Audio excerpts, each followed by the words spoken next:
ಒಂದು ಕಡೆ ಮೂಡ ಹಗರಣ, ಇನ್ನೊಂದು ಕಡೆ ಚನ್ನಪಟ್ಟಣದ ಉಪಚುನಾವಣೆ ಸದ್ದುಗದ್ದಲ ನಡೀತಾನೆ ಇದೆ. ಮೈತ್ರಿ ನಾಯಕರಲ್ಲಿಯೇ ಜಟಾಪಟಿ ಕೂಡ ಜೋರಾಗಿದೆ. ಒಂದು ಕಡೆ ಬಿಜೆಪಿ ಅಭ್ಯರ್ಥಿಯಾಗಿ ಸಿಪಿ ಯೋಗೀಶ್ವರ್ ಅಖಾಡಕ್ಕೆ ಇಳಿಯಲು ರೆಡಿಯಾಗಿದ್ದಾರೆ. ಆದರೆ ಹೈಕಮಾಂಡ್ ಮಾತ್ರ ಗ್ರೀನ್ ಸಿಗ್ನಲ್ ಅನ್ನ ಕೊಟ್ಟಿಲ್ಲ.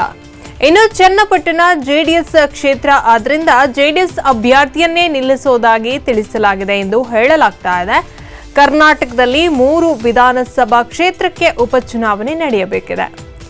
ಇವುಗಳ ಪೈಕಿ ಭಾರೀ ಚರ್ಚೆಗೆ ಕಾರಣವಾಗಿರೋದು ಮಾತ್ರ ರಾಮನಗರದ ಜಿಲ್ಲೆಯ ಚನ್ನಪಟ್ಟಣ.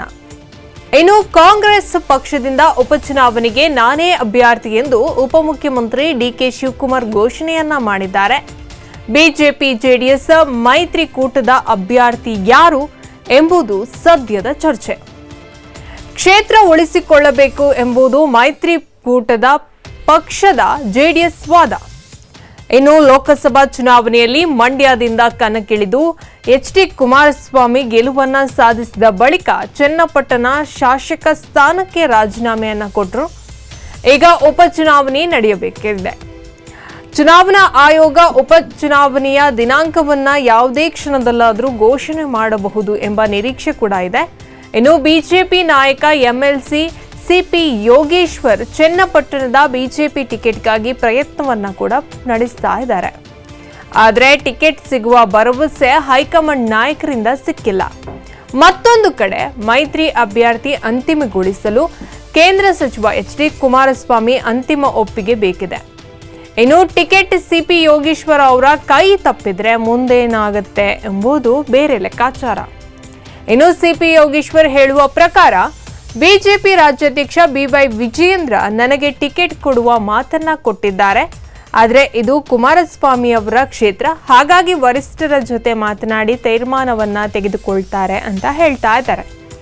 ಈ ವಿಚಾರದಲ್ಲಿ ರಾಜ್ಯ ಬಿಜೆಪಿ ನಾಯಕರು ನನ್ನ ಜೊತೆಗಿದ್ದಾರೆ.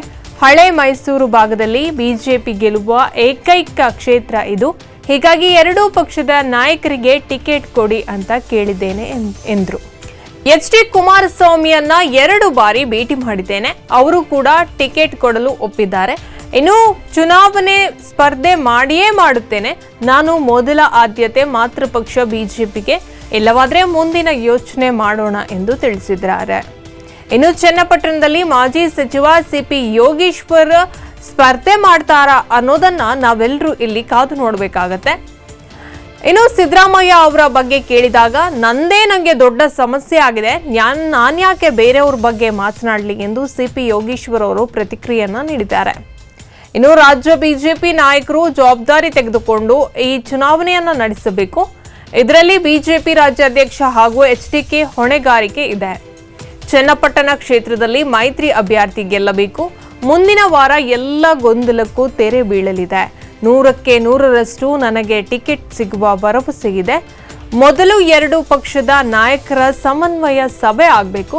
ಸದ್ಯ ಮಾಹಿತಿಯ ಪ್ರಕಾರ ಎಚ್.ಡಿ. ಕುಮಾರಸ್ವಾಮಿ ಪುತ್ರ ನಿಖಿಲ್ ಕುಮಾರಸ್ವಾಮಿ ಅವರು ಮೈತ್ರಿ ಅಭ್ಯರ್ಥಿಯಾಗಿ ಚನ್ನಪಟ್ಟಣದಲ್ಲಿ ಕಣಕ್ಕಿಳಿಯಲಿದ್ದಾರೆ. ಇನ್ನು ಮಂಡ್ಯ ಲೋಕಸಭಾ ಚುನಾವಣೆ, ರಾಮನಗರ ಕ್ಷೇತ್ರದ ವಿಧಾನಸಭಾ ಚುನಾವಣೆಯಲ್ಲಿ ಸೋಲನ್ನ ಕಂಡಂತ ನಿಖಿಲ್ ರಾಜಕೀಯ ಭವಿಷ್ಯ ಗಟ್ಟಿಗೊಳಿಸಲು ಮತ್ತು ಚನ್ನಪಟ್ಟಣವನ್ನ ತಮ್ಮ ವಶದಲ್ಲೇ ಇಟ್ಟುಕೊಳ್ಳಲು ಜೆಡಿಎಸ್ ನಾಯಕರು ಈ ನಡೆಗೆ ಮುಂದಾಗಿದ್ದಾರೆ. ಇನ್ನು ಚನ್ನಪಟ್ಟಣದಿಂದ ನಿಖಿಲ್ ಸ್ಪರ್ಧೆ ಮಾಡೋದಿಲ್ಲ ಎಂದು ಈ ಹಿಂದೆ ಅಂದ್ರೆ ಎಚ್.ಡಿ. ಕುಮಾರಸ್ವಾಮಿ 2 ತಿಂಗಳ ಹಿಂದೆ ಹೇಳಿದ್ರು. ಆದ್ರೆ ಈಗ ಲೆಕ್ಕಾಚಾರ ಮಾತ್ರ ಬದಲಾಗಿದೆ. ಸಿಪಿ ಯೋಗೇಶ್ವರ್ ಅವರ ಅಭ್ಯರ್ಥಿ ಮಾಡಲು ಜೆಡಿಎಸ್ ನಾಯಕರು ಯಾವುದೇ ಕಾರಣಕ್ಕೂ ಒಪ್ಪಿಗೆಯನ್ನ ನೀಡುತ್ತಿಲ್ಲ. ಅಲ್ಲದೆ ಕುಮಾರಸ್ವಾಮಿ ರಾಷ್ಟ್ರ ರಾಜಕೀಯದಲ್ಲಿ ಇರುವ ಕಾರಣದಿಂದ ಜೆಡಿಎಸ್ ಪಕ್ಷದಲ್ಲಿ ರಾಜ್ಯ ಮಟ್ಟದಲ್ಲಿ ನಾಯಕನ ಅಗತ್ಯವಿದ್ದು, ಆದ್ದರಿಂದ ನಿಖಿಲ್ ಸ್ಪರ್ಧೆ ಮಾಡ್ತಾರೆ ಎಂಬುದು ಪಕ್ಷದೊಳಗಿನ ಮಾತು. ಇನ್ನು ಮೈಸೂರು ಚಲೋ ಪಾದಯಾತ್ರೆಯಲ್ಲಿ ಸಕ್ರಿಯವಾಗಿ ಪಾಲ್ಗೊಂಡಂತ ನಿಖಿಲ್ ಕುಮಾರಸ್ವಾಮಿ ಪರವಾಗಿ ಬೆಂಬಲ ಕೂಡ ವ್ಯಕ್ತವಾಗಿದೆ. ಇನ್ನು ಜೆಡಿಎಸ್ ಯುವ ಘಟಕದ ನಾಯಕರಾದ ಅವರನ್ನ ವಿಧಾನಸಭೆ ಉಪಚುನಾವಣೆಯಲ್ಲಿ ಕಣಕ್ಕಿಳಿಸಿ ಗೆಲ್ಲುವ ಮೂಲಕ ಚನ್ನಪಟ್ಟಣ ಕ್ಷೇತ್ರವನ್ನ ಉಳಿಸಿಕೊಳ್ಳುವುದು. ಇನ್ನು ವಿಧಾನಸಭೆಯಲ್ಲಿ ಕಡಿಮೆಯಾಗಿರುವಂತಹ 1 ಸದಸ್ಯ ಬಲ ಭರ್ತಿ ಮಾಡುವುದು ಜೆಡಿಎಸ್ ಲೆಕ್ಕಾಚಾರವಾಗಿದೆ. ಇನ್ನು ಚನ್ನಪಟ್ಟಣ ಉಪಚುನಾವಣೆ ಈಗಾಗಲೇ ಮಾತನಾಡಿರುವಂತೆ ನಿಖಿಲ್ ಕುಮಾರಸ್ವಾಮಿ ಉಪಚುನಾವಣೆ ಯಾವ ಪಕ್ಷದವರು ಕಣಕ್ಕಿಳಿಯಬೇಕು ಎಂಬುದು ಜೆಡಿಎಸ್ ಮತ್ತು ಬಿಜೆಪಿ ನಾಯಕರು ಚರ್ಚಿಸಿ ತೀರ್ಮಾನವನ್ನ ಕೈಗೊಳ್ಳಲಿದ್ದಾರೆ. ಇನ್ನು ಲೋಕಸಭಾ ಚುನಾವಣೆಯಲ್ಲಿ ಮೈತ್ರಿ ಮಾಡಿಕೊಂಡು ಎದುರಿಸಿದ್ದೇವೆ. ಇನ್ನು ಚನ್ನಪಟ್ಟಣ ಉಪಚುನಾವಣೆಯಲ್ಲಿ ಕೂಡ ಅದೇ ರೀತಿ ಮುಂದುವರಿಯುತ್ತೆ ಎಂದು ಹೇಳಿದ್ದಾರೆ.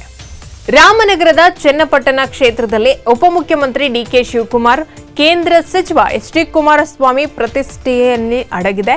ಇನ್ನು ಚನ್ನಪಟ್ಟಣದಲ್ಲಿ ಸಿಪಿ ಯೋಗೇಶ್ವರ್, ಎಚ್.ಡಿ. ಕುಮಾರಸ್ವಾಮಿ ಸದಾ ಎದುರಾಳಿಗಳಾಗಿರ್ತಾರೆ.